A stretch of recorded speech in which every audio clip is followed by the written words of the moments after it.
Existe uma velha máxima que diz que de onde menos se espera é onde não aparece nada mesmo.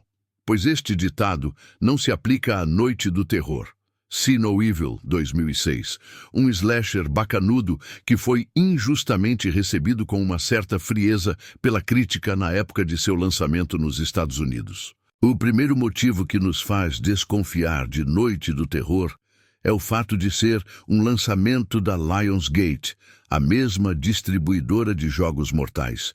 O que significa que poderíamos ter uma cópia sem vergonha e sem personalidade de um dos filmes mais cultuados do início do milênio. O resultado, como veremos mais tarde, é que isso é só uma meia-verdade. A produtora é o segundo motivo, a World Wrestling Entertainment, WWE. Como o nome acusa, é especializada em produções de luta livre fake, que estão mais para comédia do que para qualquer coisa e garante a presença de mais um ator lutador, de talento duvidoso no cinema. E, finalmente, a equipe técnica com o diretor Gregory Dark, cofundador da produtora de filmes pornôs Dark Brothers, cujo maior sucesso foi o pornô cult New Wave Hookers, com Tracy Lords e Ginger Lynn, e que tem o roteiro assinado pelo iniciante Dan Madigan. Tinha tudo para dar errado.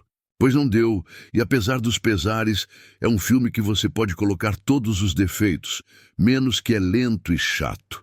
A história é básica. Frank Williams, Steven Vidler, era um policial de patrulha que foi fazer uma batida em uma casa do subúrbio. Porém, mal sabiam ele e seu parceiro que aquele local era o reduto de um perigoso serial killer, que tem por fetiche arrancar os olhos de suas vítimas com suas longas e sujas unhas. Ao encontrar uma garota ainda viva, mas sem os olhos, o assassino aparece e mata o parceiro de Frank. O assassino, então, tenta dar cabo de Frank também.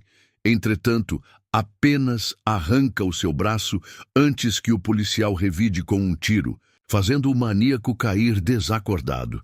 Frank é resgatado e 4 anos depois, nos dias de hoje, é um agente penitenciário que foi incumbido de levar 8 condenados, 4 homens e 4 mulheres, para um velho hotel abandonado depois de um incêndio 20 anos atrás, a fim de realizarem serviços comunitários por um fim de semana e reduzirem suas penas. Sobre os tais delinquentes, não são muito diferentes de vítimas habituais de slashers. Tem a gostosa vadia, o bandido FDP que só sacaneia todo mundo, o branquelo cagão. Só faltou mesmo o gordinho tarado e o maluco gozador. Ainda bem que neste aqui não tem. Pois então tudo começa muito bem no hotel, até que um deles tem a brilhante ideia de vasculhar os andares superiores em busca de um tal tesouro perdido no incêndio. É aí que o troglodita aparece e, com seu gancho amarrado em uma corrente, arrasta o rapaz para o elevador. O cenário está armado. A desculpa para colocar o gigantesco assassino em ação está feita e começa mais um slasher, com correria, algumas cenas de nudez, muita burrice e esse tipo de coisa. De vez em quando aparecem alguns flashbacks tentando colocar uma certa motivação nos atos do matador. Isso é bom porque isto o torna um pouco mais do que uma máquina de matar sem sentido. Sim, eu estou falando de Jason, e humaniza o vilão. O filme começa muito mal, porque na introdução dá aquele ar de ser um filme sujo, monocromático, com edição e direção tentando copiar suas maiores referências, Jogos Mortais e O Albergue, o que já seria um clichê, mas até aí tudo bem. Só que em toda a sequência da transferência dos prisioneiros para o hotel, onde conhecemos nossas vítimas, o diretor tenta colocar hip-hop na trilha sonora e vários ângulos de visão que nos remetem ao seriado OZ e não a um slasher.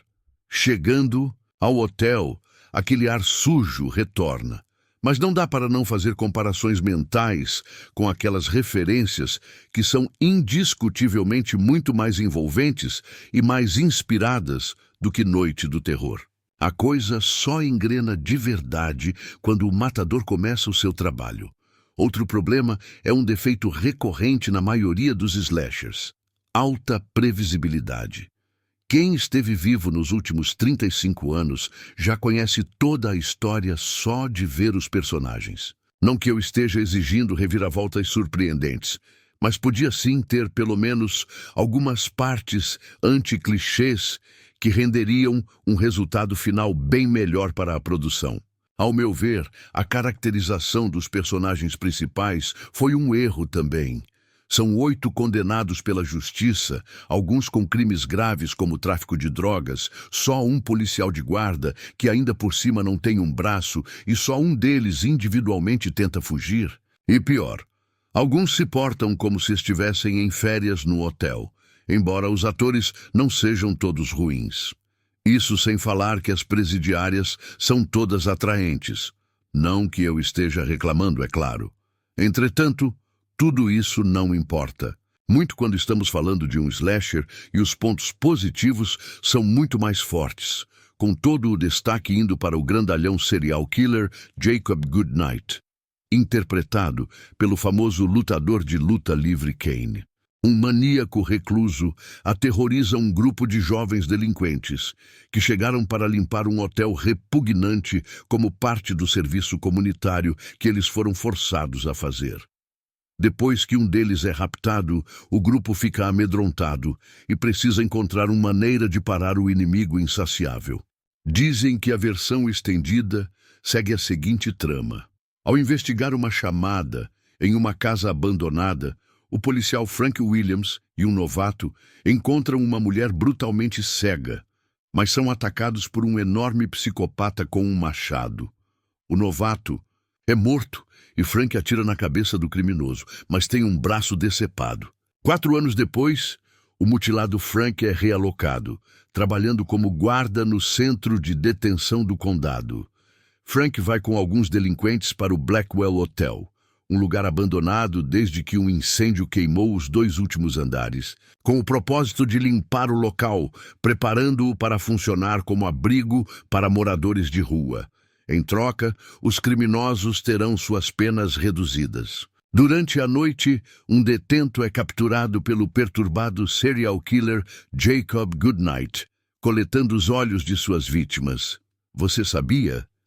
Glenn Jacobs, Kane, afirmou que a melhor coisa sobre fazer este filme, devido à quantidade agitada de viagens, como lutador profissional, foi a oportunidade que isso lhe deu de dormir na mesma cama por 2 meses. Erros de gravação.